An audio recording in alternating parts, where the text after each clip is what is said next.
All right, we're back at Beanie Rose Sports. Noah and Matt once again. And Matt, we're right in the midst of the World Series. We're heading to Atlanta for game three now after two big competitive games in Houston. The scores were very different in both. Braves took the first game 6-2. Astros took game two 7-2. But some good storylines coming out of those first two games. First game really stood out to me was the bullpens. It was a big bullpen game with obviously Charlie Morton leaving the game early for the Braves and Framber Valdez really struggling, opening it up for Houston. And the Braves really relied on AJ Minter there, going 3 innings, and that was the big key for them winning game one there. And the Astros were able to bounce back in game two, going against Max Fried. Wasn't really that confident that the Astros would be able to get back in the series right there. A lot of people thought they would head to Atlanta down 2-0, but they were able to get some timely hitting against Max Fried early, and their bullpen was able to close it out, and they won 7-2. Matt, what have you seen so far from the series? What are some good storylines for you? Well, on the big storylines, I mean, again, the first one that we kind of knew coming in, I guess that every AL team does have to deal with is, you know, having to face the reality of playing games in National League parks, and with having the whole the pitcher spot in the lineup. And although unlike in years past, or that I guess that period from 1973 where the AL didn't introduce the DH to all the way until 1997 when Bud Selig, the former commissioner, introduced interleague play in the regular season. Teams kind of have some preparation going into this. AL teams have that preparation going into this, how their lineup looks, a more strategic line of thinking. But I mean, in this series in particular, although the Braves being home, they're already going to have that home field advantage in that way in particular. But from a strategic advantage and just from a defensive lineups advantage, I think the Braves are going to have an advantage here. I mean, obviously with the Astros, their main strength is their offense. So there's no reason why that they should, try and put that they should be trying to put the best offense they can out there, and, trading defense for offense. The Astros were likely going to see them have an outfield of Yordan Alvarez in left, Kyle Tucker in center field, and Brantley in right field. And I mean, Tucker's only had 6 career games in center field, but he's the most athletic out of the three because, I mean, Yordan Alvarez looks like a slug out there at left, and Brantley was good in his heyday, but, the knees are getting a bit older now, so not really that good. So, but even though, Alvarez has mostly been in the DH spot up until during the Astros postseason run, he has started 2 games, including one game in the ALCS. He has started 2 games in left field. And he's also had 39 starts in left field during the regular season. So it's not like it's a completely different situation for Alvarez. But, when push comes to shove, the Astros would rather have him in the DH spot because he's not the best defender. But hey, nevertheless, the Astros they got here because of their offense, and they're gonna live by their offense. They're gonna die by their offense because that's what got them here. So, and along with that, though, it's gonna really be interesting to see how they incorporate more strategy into their game plan. Because again, like AL team going to a National League park, pitcher spot, they're gonna have to utilize their bench more. And up until this point, the Astros really haven't pinch hit for anyone other than maybe Martin Maldonado, because he's basically a pitcher based on how he hits. But, in those cases, it's usually just been like Jason Castro, who has actually had some success so far this postseason, including hitting actually a pinch hit home run in game 2 of the ALCS there. And they've also used Alamis Diaz and also Jose Siri in games where he hasn't started. So it's going to be interesting to see how Dusty Baker utilizes his bench, because, I mean, again, with them not using McCormick or Siri in center field, as those guys have kind of interchanged since Myers has been out since the White Sox series. Those guys will also be available on the bench. So that's also going to be something interesting to see as well. And then another thing, kind of something that's kind of been developing, that was already kind of in play before the series started, but developed since this series has started, is just kind of what each team's starting rotation moving forward is going to look like. I mean, obviously we've known this for a little while, seeing as Lance McCullers Jr. wasn't available for the Red Sox series, and to no surprise, he's not available for this series. So because of that, we knew the Braves were going to have the advantage in starting pitching. But after Charlie Morton broke his right fibula, whether it be after he got hit by that 102-mile-per-hour ground ball off the bat of Yuli Gurriel, or whether it was after he was trying to be a beast pitching on a broken leg, who knows? But one of those cases resulted in his right tibula being broken, and he's going to be out for the series. And seeing as he has a lot of postseason experience, he is a horse, and he was pitching game 1. He was at least going to pitch another game, probably game 4 and maybe game 7. So now that the Braves have to scramble and find how to replace those starts. And, right now, and you don't want to be too reliant on your bullpen, especially upcoming with these 3 games in 3 days in Atlanta. Obviously with the 2 games in the Astros in Houston, they have the day off, so you can maybe be a bit more reliant. But now you got 3 games in a row here. So it's going to be interesting how these teams go forward. I mean, right now, as of recording of this video, the Astros do have Luis Garcia as their game 3 starter, while the Braves are countering with Ian Anderson. So, and just as you pointed out, this is the first time since 2006 that the World Series will see 2 rookie starting pitchers face off. So, I mean, Noah, what do you think? What do you think the starting rotations will look? Do you think? What do you think the Braves are going to do in particular with the loss of Charlie Morton? And what do you think the Astros are going to do? It seems like they've used a lot of different starting pitchers. I mean, we haven't really seen Greinke in a little bit. I mean, Odorizzi is a starter, and he did look really good in what was it, game 1? He looked pretty good coming out of the bullpen. So, I mean, he has starting capability. I mean, what are your thoughts here? Yeah, Matt, just to clarify those 2 rookie pitchers, first since 2006 when Justin Verlander and Anthony Reyes faced off in the World Series. And yeah, Charlie Morton was a big hit to the Braves. Obviously, he's their ace. He's the veteran guy who has pitched quite a bit in the World Series, Matt, and definitely a big hit to the Atlanta Braves, especially with the state of their bullpen right now. And honestly, Max Fried, a little disappointing in game 2. He really had a chance to carry that team on his shoulders, put up the team 2-0, which would have been pretty crazy considering they lost Charlie Morton so early in game 1. But for Max Fried, it's going to be now, does he pitch on short rest in game 5? Or are they going to hold him off till game 6? Because they're really going to have to get a lot of innings from some of these guys if they're going to be able to push Max Fried off to game 6. And Kyle Wright just pitched an inning last night, which he looked really good, Matt. 12 pitches, 3 strikeouts. And then another guy who just got called up now because of the Charlie Morton injury, just added to the playoff roster, Tucker Davidson, who's really a similar pitcher to Max Fried, I would say. He also is a left-handed pitcher, lives off 4-seam fastball, slider, and curveball. He uses the slider a lot more than Fried does, though. He's throwing the slider about 40% of the time. But he's had some good success in the major leagues this year. He only had 4 starts, but through 20 innings pitched, 3.60 ERA, 1.15 WHIP. So it certainly looks promising. And honestly, Matt, he's probably going to start game 4. And I'm really not sure what to expect from Tucker Davidson in his first World Series start.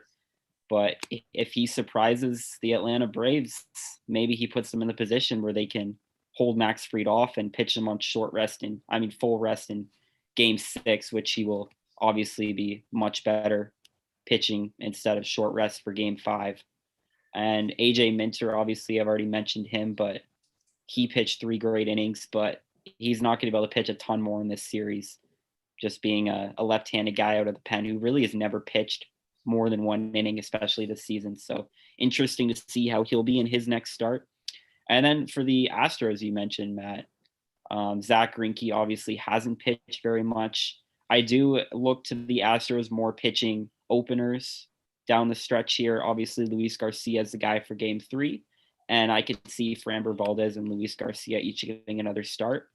But other than that, Christian Javier, Jake Odorizzi, and Zach Greinke are all going to be guys used out of the bullpen. They're going to eat a lot of innings, and they're going to be relied upon heavily, just not in the starter's role, in my opinion. Fair enough.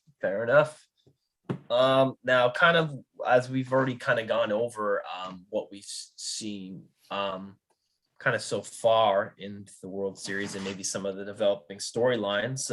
Wanted to get your take on, I guess, some keys moving. Basically, some keys. The keys for both teams as to what they need to do or what we need to see from their teams or maybe particular players from either side if each team is going to win the World Series. Yeah, Matt. I mean, for the Braves, I'll start there, just being a National League guy. There are some big important things. Obviously, the pitching is really important with the loss of Morton to save that bullpen a bit. But for me, two big keys down the stretch are keep the bats rolling. They need to get runs early against this Houston lineup, and they need to keep getting runs. Freddie Freeman, Ozzie Albies, Travis d'Arnaud, Jorge Soler, Eddie Rosario, they got to keep hitting, and they got to keep knocking in runs. And another big key, which I didn't think I'd have to mention, is the defense. The Atlanta Braves have been known for having a great defense, especially infield, but they've already made some blunders here in the postseason. Especially Ozzie Albies made a big blunder when he could have turned a double play yesterday, and there was Dansby Swanson wasn't covering third, and Eddie Rosario threw it in, and they can't lose that way. And we've seen teams in the past not necessarily having bad defense, but having very bad defensive plays in the World Series that loses it for them. And the Braves really have to tighten down. They cannot have any mistakes here. And their defense has just got to be good the rest of the way. Yeah, for sure. And then I guess I can talk about the Astros quick too, Matt. For the Astros, it's going to be Framber Valdez and Luis Garcia. It needs to be like the Red Sox. You saw in the series against the ALCS, they both struggled their first start. And I think, Matt, you even mentioned it, along with many others, said the Red Sox have it in the bag when they were up 2-1. Well, Framber Valdez and Luis Garcia had great second starts, and they really carried that team. Because we know the offense is going to produce, it's the pitching. The pitching is a big question mark, especially the starting pitching, and those guys in the middle of the bullpen, like Jake Odorizzi, who's been great this series so far, and Zach Greinke, who we haven't seen yet. So for the Astros, I think it more relies on pitching because we know their hitting's going to be there.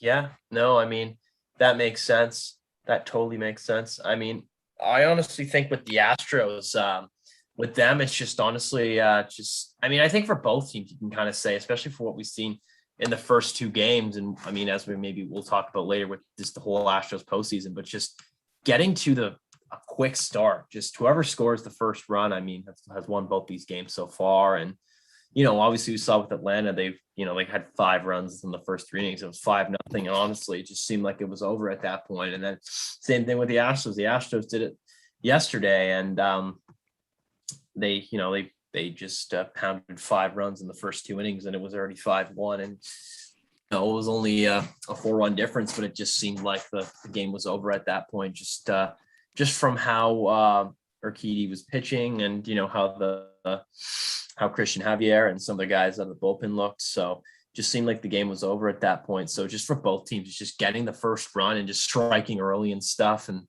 I mean, obviously, especially with the Astros and the Braves to some extent, both these offenses are capable of putting up big numbers, hitting like a 3-run home run or something, getting back into it or something like that. But it's just for some strange reason, especially this postseason, the team that, puts up the big number, or even just, well, not even the big number, just scores the first run and usually gets it. And I think, like you said, you mentioned to me offline, I think it's been 7 World Series games in a row where there's been a run scored in the first inning or something like that.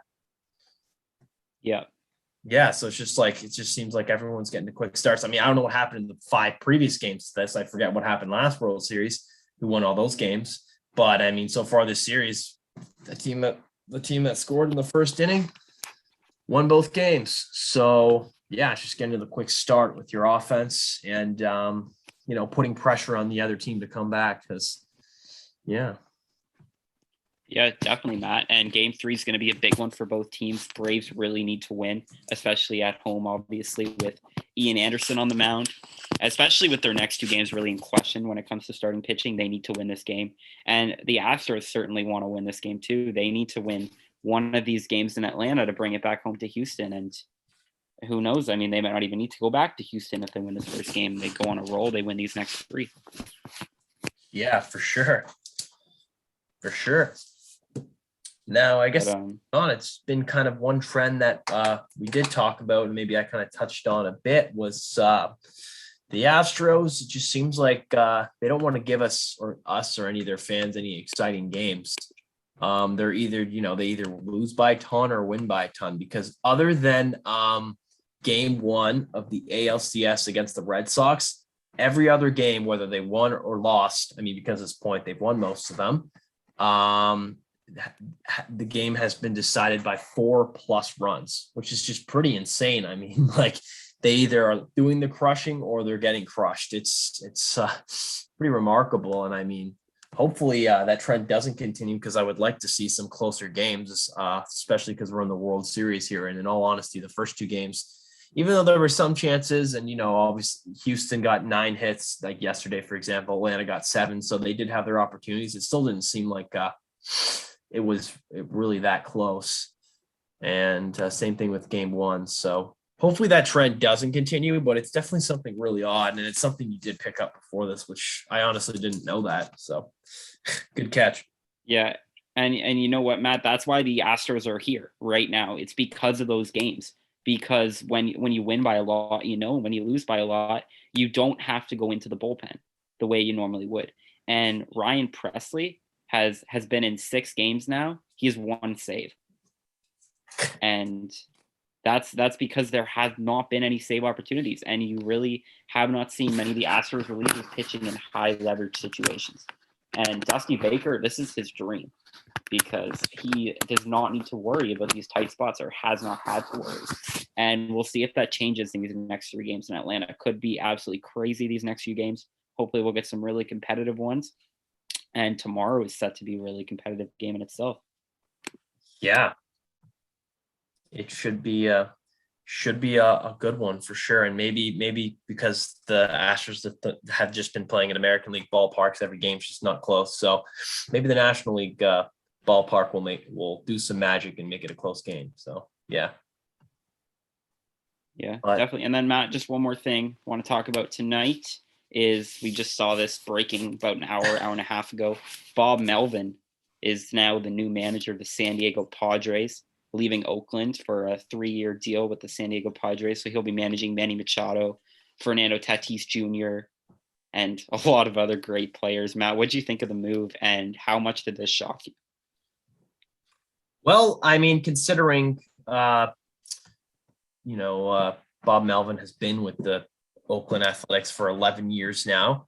And he's managed over 1,600 games and has accumulated a .528 winning percentage, along with 6 playoff appearances. I mean, the A's definitely probably wanted to keep him, because he's been one of the best managers in the league, and very good, very good at, getting the best out of his players, or what he's been given and stuff, just always getting the best every single year. It seems like Oakland's always into it. Him and Billy Beane are just, got that combo, able to, make the best out of their situation and unlimited resources. So definitely shocking, I would say, but I thought it was a great move for the Padres. That's for sure. I mean, they definitely need a manager. They got all the talent in the world. They got a lot of talent on that team.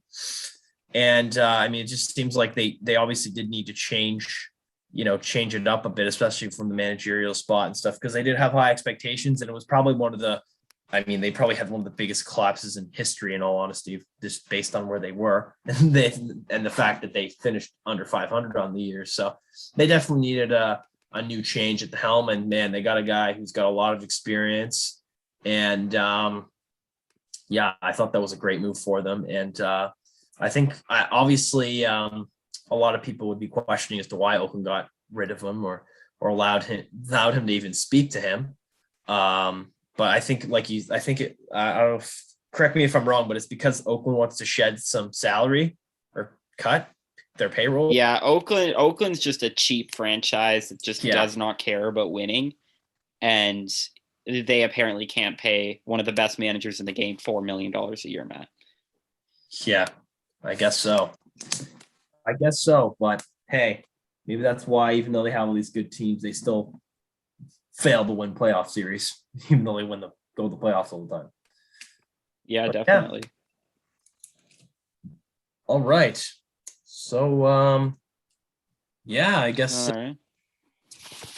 I'm glad that came up, the Bob Melvin thing, because otherwise I wouldn't know what to do with myself with no baseball today. So, but Exactly. luckily we got a weekend coming up and baseball every single day. So it should be an awesome weekend to say the least.